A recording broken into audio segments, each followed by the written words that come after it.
Because of the Gulf Stream, we get all sorts of interesting visitors. I mean, you go out on a boat from Falmouth and you can see moa, you can see basking sharks, you can even see minke whales, dolphins. I mean, there's such a variety of big cetacean life that we've got out there, which I think a lot of people aren't aware of. The diversity of marine life in the UK is fantastic. A great fact, an easy way of putting this, is that about 50% of British species is marine life. It's in the water. So you think of the diversity we have on land, and that's almost exactly the diversity that we have in the ocean. In the UK, we've got some really scarce habitats that are important at a European and even a global level, and for that reason we really need protection for them. Although we're quite a small country, we do have a large amount of coastline, and we should try and do our best to try and conserve what we have here while it's still there.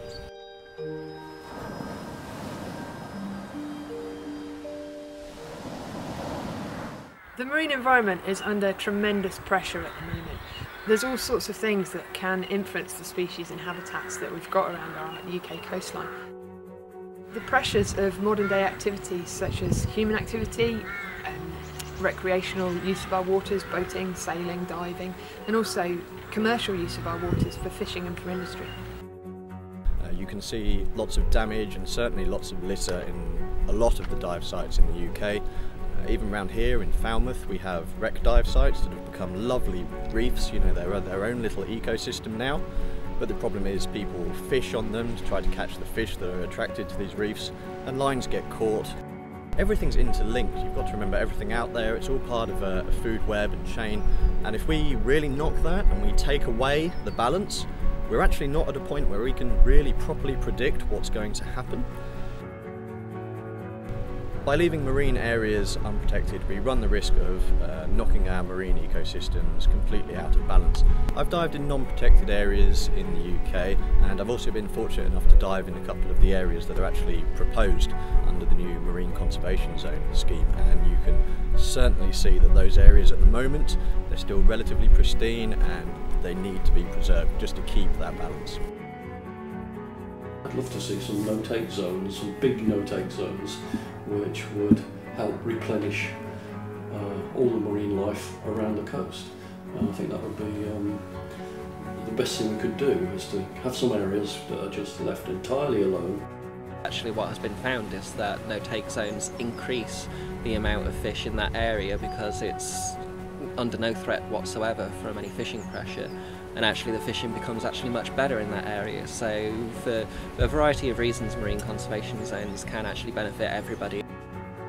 Marine conservation zones are areas that are being designated around the country for not just specific species, but for the diversity of wildlife and the habitats that are within them.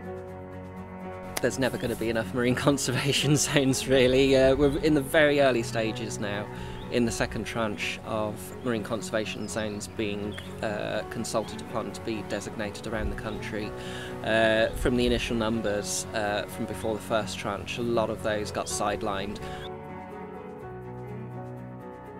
We're at the cusp of getting there, we're starting to make an impact, but at the moment it's not going the way that we need it to. We have marine conservation zones out there, and everyone thinks this is a really good thing, and it is a good thing, and the government's trying and it's okay, but we're not quite there. The point of the marine conservation zones is that eventually it'll be a network.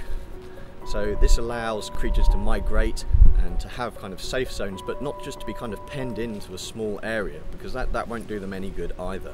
So we need to get the network in place, and without that, the marine conservations are good, but they're not enough. It's absolutely amazing how resilient an area can be if you leave it to recover and put in that protection. The amount of life and the amount of the amount of food, the amount of resources that can come out of an area just left alone for 5 years. Protecting these areas will lead to a greater species diversity out there and a preserved species diversity out there at the moment, which is very, very important. But in turn, by preserving these species, we keep things in balance, and then hopefully kind of fish population declines, things like that, they won't happen so quickly because we're keeping things in a nice balanced state where we're able to be part of nature as much as just take advantage of nature, which is a lot of what's happening now. I think the problem is we aren't being made aware of quite how pressing the conservation issues are, and quite how severe overfishing is, quite how severe pollution is. A lot more public awareness needs to be kind of drummed up just to make people really aware of what's going on out there and just how much is out there that needs to be looked after.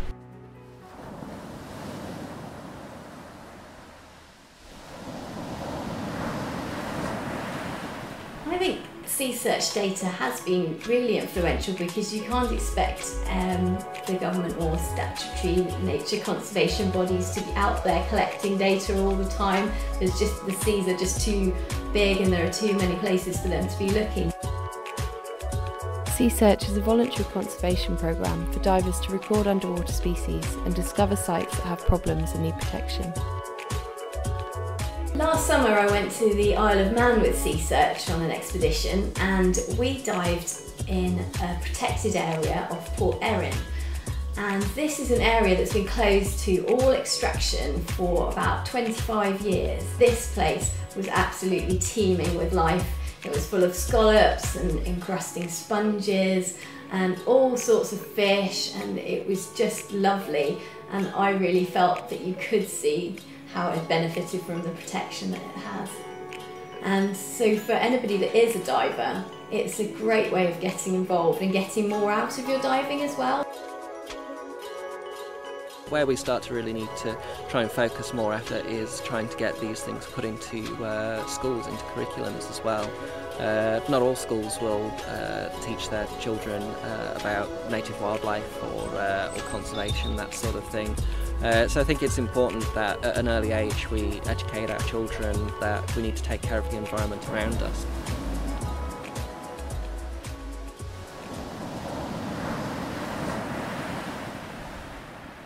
There are all sorts of initiatives that include members of the public and try to draw them into helping with marine issues. One of the easiest ones is beach cleans. Just going along, if you're walking along the beach and you see litter, just pick it up.